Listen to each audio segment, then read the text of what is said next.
It's up to you. Okay, say right. அப்போ தனி மனித உழைப்பு முயற்சி கட்டாயம் வேணும் அப்படின்ற விஷயம். பட் இந்தியாவை பொறுத்தவரை நமக்கு நல்லாவே தெரியும். ஒருத்தர் உழைப்பாரு, 10 பேர் உட்கார்ந்து சாப்பிட்டு இருப்பாங்க. ஒவ்வொரு மனிதனுடைய உழைப்பும் இங்கே பதிவு செய்யப்படவில்லை, நல்லாவே தெரியும்.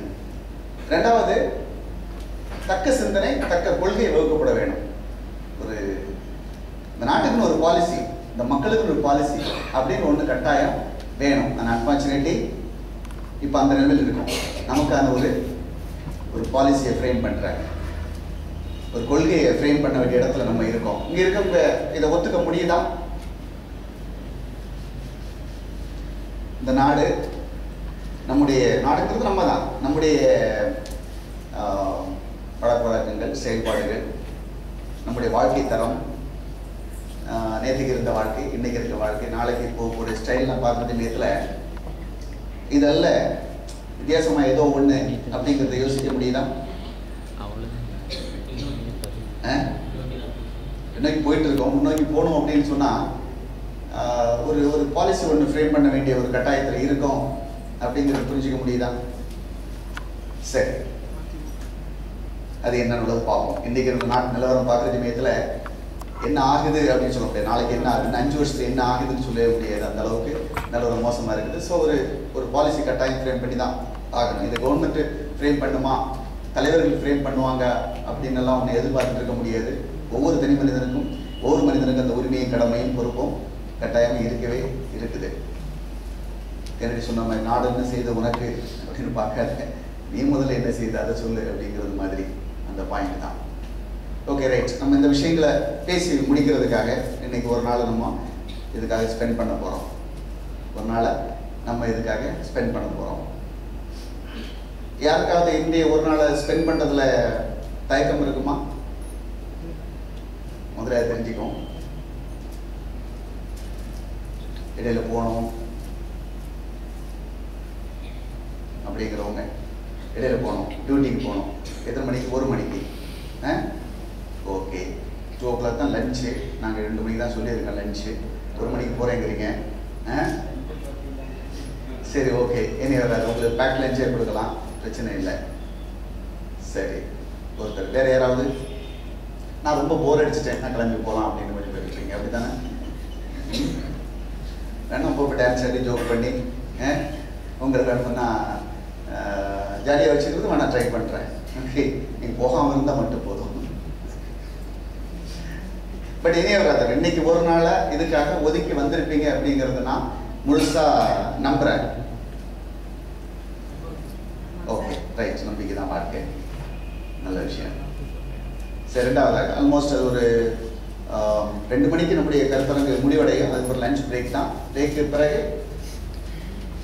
உங்களுடைய கமிட்மெண்ட்ஸ் அப்படிங்கிறத எடுத்துக்கக்கூடிய ஒரு நேரம். அந்த டைமில் அது ஒரு வேளை ஒவ்வொருத்தருக்கும் பேட்சாவோ இல்லை தனிப்பட்ட முறையிலையோ இருக்கும். அது இன்னும் கொஞ்சம் எக்ஸ்டெண்ட் ஆகலாம். அவசரம் போடணும்னு நினைக்கிறவங்க அதுக்கு சீக்கிரமாக கூட உங்களுடைய கமிட்மெண்ட்ஸை முடிச்சுட்டு கூட போகலாம். இனி ஒரு 2 மணி வரைக்கும் நீங்கள் கட்டாயம் இருந்தாகணும். லஞ்ச் முடிச்சதுக்கு வந்து கமிட்மெண்ட் டைம், அது எப்படின்னு நீங்கள் முடிவு பண்ணி பட் அந்த கமிட்மெண்ட்டை கம்ப்ளீட் பண்ணிட்டு போங்க. எங்களுக்கு ஒரு சந்தர்ப்பம் கொடுங்க. அதாவது நீங்கள் என்ன பண்ண போகிறீங்க, என்ன செய்ய போகிறீங்க, அதை நாங்கள் எப்படி ஃபாலோ பண்ணணும் அப்படிங்கிறது எல்லாமே நீங்கள் புரிஞ்சுக்கிங்க.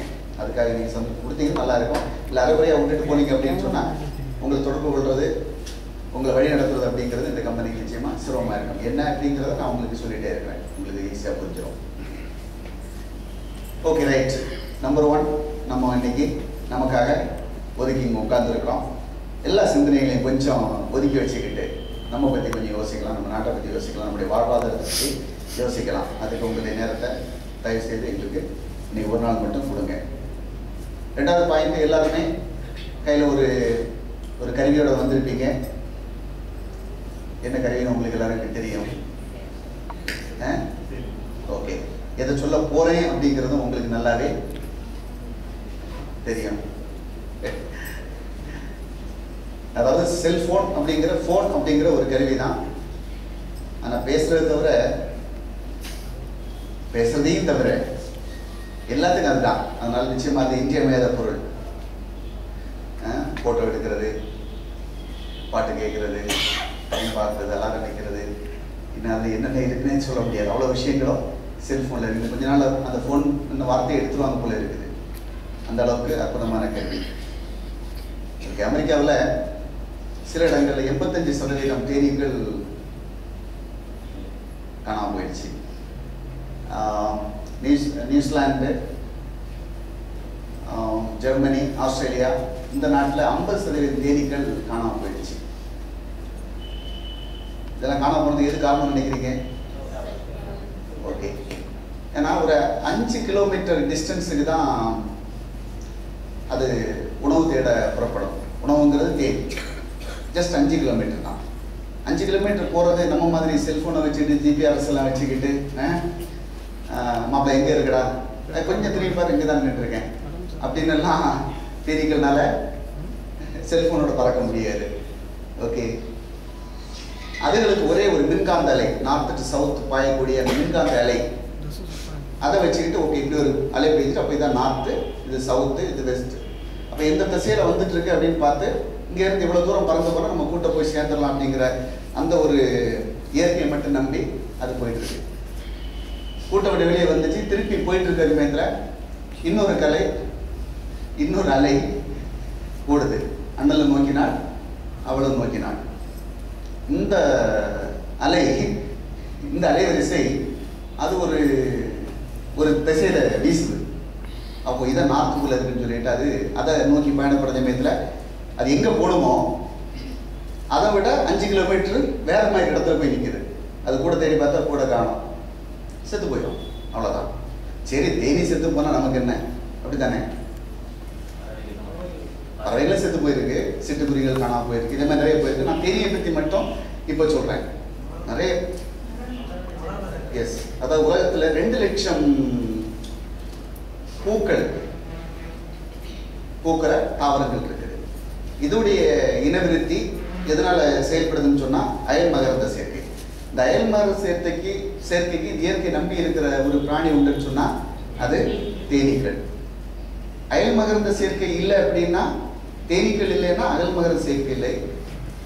அந்த சேர்க்கை இல்லைன்னு சொன்னால் தாவரங்கள் இல்லை, தாவரங்கள் இல்லைன்னா உணவு இல்லை, உணவு இல்லைன்னா மனுஷன் இல்லை. ஐன்ஸ்டீன் என்ன சொல்றாருன்னா, தாவரங்கள் இந்த உலகத்திலிருந்து அழிந்த 5வது வருஷம் உலகம் அழிச்சிடும். மீன்ஸ் மனுஷன் அழிச்சிருவான். உலகம் ஒருவேளை இருக்கலாம் இல்லாமல் போகலாம், 5 வருஷம் தான் எப்போ சொல்லி வச்சிருக்காரு.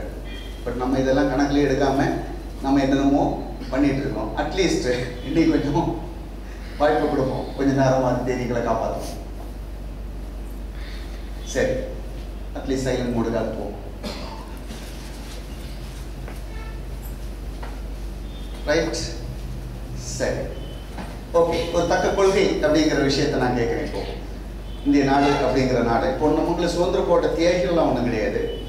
இன்னைக்கு நான் உங்களுக்கு சொல்லக்கூடிய விஷயங்களெல்லாம் உங்களை நீங்கள் எப்படி தியாகியாக மாறி இந்திய சுதந்திர போராட்டத்துக்காக இல்லை மக்களை விடுதலைக்காக ஏதோ ஒன்று பண்ணி உயிரை தியாகம் பண்ணணும் அப்படின்னு ஒன்று மூளை செலவு பண்ணுறது நாங்கள் இல்லை. உங்களை சாக வைக்கிறதுக்கு மூளை செலவு பண்ண போகிறது கிடையாது. ஓகே, நல்லா செல்வ செழிப்போட வாழ்கிறதுக்காக வேணும்னா அந்த விஷயத்தை நான் பண்ணலாம். ஓகே, வாழ்கிறதுக்கான தீவிரவாதியாக வேணும்னா மாற்றுறதுக்கு வேணால் ட்ரை பண்ணலாம். அது நீங்கள் விரும்புகிற பட்சத்தில் மட்டுமே. ஓகே, இன்னிலேருந்து முடிவு பண்ணிக்கிடுங்க. இந்த கம்பெனி உதவி பண்ணுறது யாருக்கு அப்படின்னா, யார் கோஆப்ரேட் பண்ணுறீங்களோ அவங்களுக்கு மட்டும்தான்.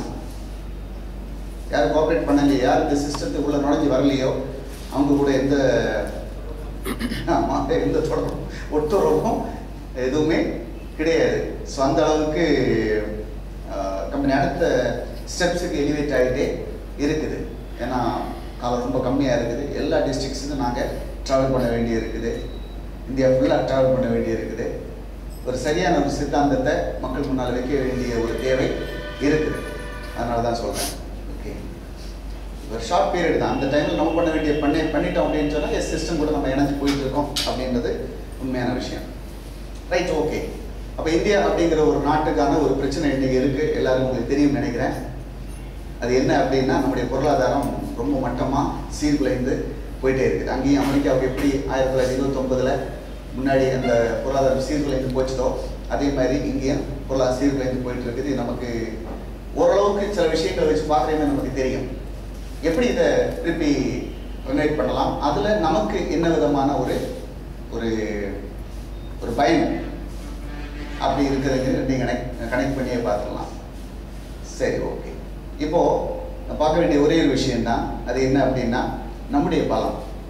எதை வச்சு நம்முடைய பொருளாதாரத்தை